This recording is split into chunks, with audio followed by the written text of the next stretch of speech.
Yogyakarta. Pada kesempatan ini kita akan membahas tentang puasa. Sebelumnya, alhamdulillahirobbilalamin wa bihi nasta'in wa ala umuri dunya waddin wa ala alihi wa ashabihi ajmain, amma ba'du. Alhamdulillah kita dapat berkumpul di tempat ini dalam keadaan sehat walafiat. Pada kesempatan ini kita akan membahas tentang puasa. Ada yang tahu apa itu puasa? Apa? Tidak tahu. Puasa menurut bahasa adalah menahan dari segala sesuatu, seperti menahan makan, menahan minum, menahan nafsu, menahan berbicara yang tidak bermanfaat, dan sebagainya. Sedangkan menurut istilah Islam, puasa yaitu menahan diri dari segala sesuatu yang membatalkannya 1 hari lamanya, dimulai dari terbit fajar sampai tenggelamnya matahari dengan niat dan beberapa syarat. Ada yang tahu berapa macam puasa itu? Yang tahu? Tidak. Tidak.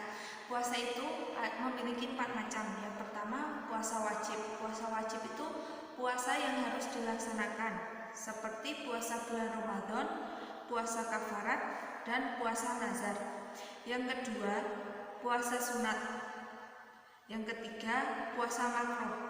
Yang keempat, puasa haram. Puasa haram itu ya puasa pada hari raya Idul Fitri, hari raya haji, dan 3 hari sesudah hari raya haji, yaitu tanggal 11 sampai 13. Puasa Ramadan diwajibkan atas tiap-tiap orang mukallaf dengan salah satu ketentuan sebagai berikut. Yang pertama, dengan melihat bulan bagi yang melihatnya sendiri. Yang kedua, dengan mencukupkan bulan Sya'ban 3 hari, maksudnya bulan tanggal Sya'ban itu dilihat.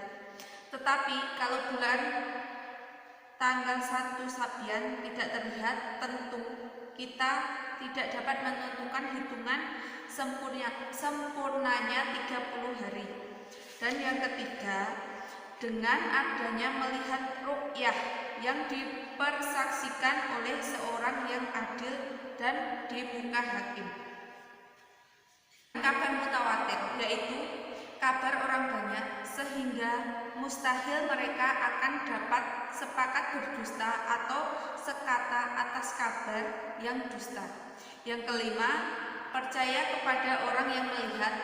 Yang keenam, tanda-tanda yang biasa dilakukan di kota-kota besar untuk memberitahukan kepada banyak orang atau umum, seperti lampu, meriam, dan sebagainya. Yang ketujuh, dengan ilmu hisab atau kabar dari ahli hisab atau ilmu wajib puasa. Yang pertama, berakal. Orang yang puasa itu berakal, maksudnya orang itu tidak gila. Yang kedua, balik, umur 15 tahun ke atas, atau ada tanda lainnya. Anak-anak tidak wajib untuk puasa. Yang ketiga, kuat berpuasa. Orang yang tidak kuat berpuasa, misalnya karena sudah sakit atau sudah tua, itu tidak wajib untuk berpuasa. Selanjutnya, syarat sah puasa. Yang pertama, Islam. Orang yang bukan Islam tidak sah untuk berpuasa. Yang ketiga, mumayyiz, dapat membedakan yang baik dengan yang tidak baik. Yang ketiga, suci dari haid atau kotoran dan nifas, darah sehabis melahirkan. Orang yang haid maupun nifas itu tidak sah untuk berpuasa. Yang keempat, dalam waktu yang diperbolehkan puasa padanya, dilarang puasa pada 2 hari raya dan hari tasyrik. Selanjutnya, fardu atau rukun puasa. Ada yang tahu? Fardu atau rukun puasa yang pertama yaitu niat pada malamnya, yaitu setiap malam selama bulan Ramadan. Yang dimaksud dengan malam puasa ialah malam yang sebelumnya. Yang kedua, menahan diri dari segala yang membatalkan sejak terbit fajar hingga tenggelamnya matahari. Selanjutnya yaitu hal-hal yang membatalkan puasa. Yang pertama apa? Ada yang tahu? Makan dan minum. Ya, benar. Yang pertama makan dan minum. Terus yang kedua yaitu muntah yang disengaja. Maksudnya apa? Kan ada apa ya? Anak-anak itu kan dilogok biar muntah kan ada.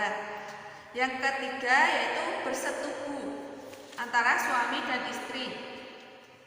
Yang keempat, keluar darah haid atau kotoran gila. Jika gila itu datang waktunya siang hari pada saat puasa, maka puasanya itu batal.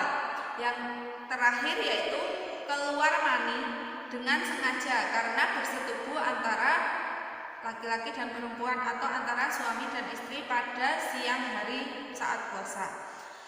Yang boleh berbuka puasa.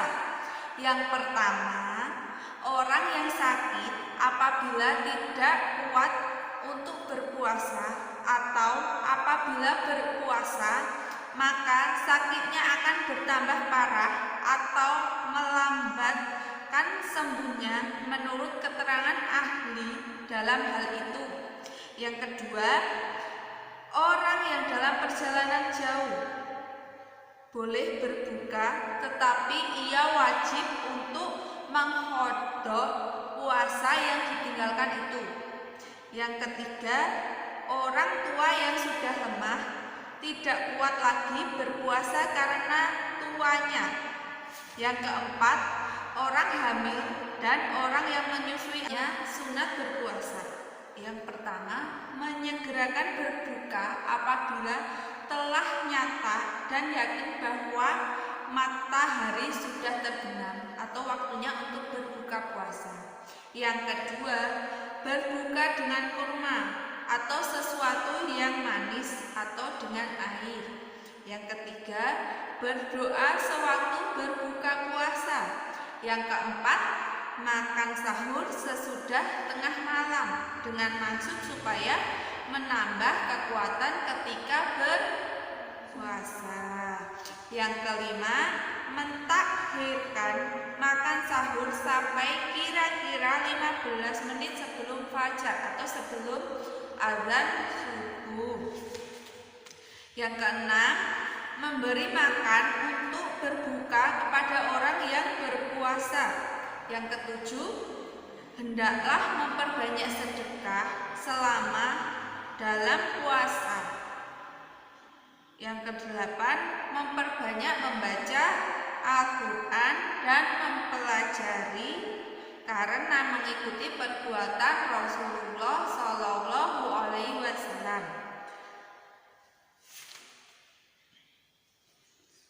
Yang terakhir yaitu hikmah orang yang berpuasa. Ibadah puasa itu mengandung beberapa hikmah, di antaranya sebagai berikut. Yang pertama, tanda terima kasih kepada Allah karena semua ibadah mengandung arti terima kasih kepada Allah atas nikmat yang telah diberikannya kepada kita. Yang kedua, didikan kepercayaan. Seseorang yang telah sanggup menahan makan dan minum dari harta yang halal kepunyaannya sendiri karena ingat perintah Allah. Yang ketiga, didikan perasaan belas kasihan terhadap fakir miskin karena seseorang yang telah merasa sakit dan pedihnya perut keroncongan. Yang keempat, guna untuk menjaga kesehatan. Demikian pertemuan pada hari ini, materi yang dapat saya sampaikan. Ada kurang dan lebihnya saya mohon maaf. Wabillahi taufiq wal hidayah. Wassalamualaikum warahmatullahi wabarakatuh.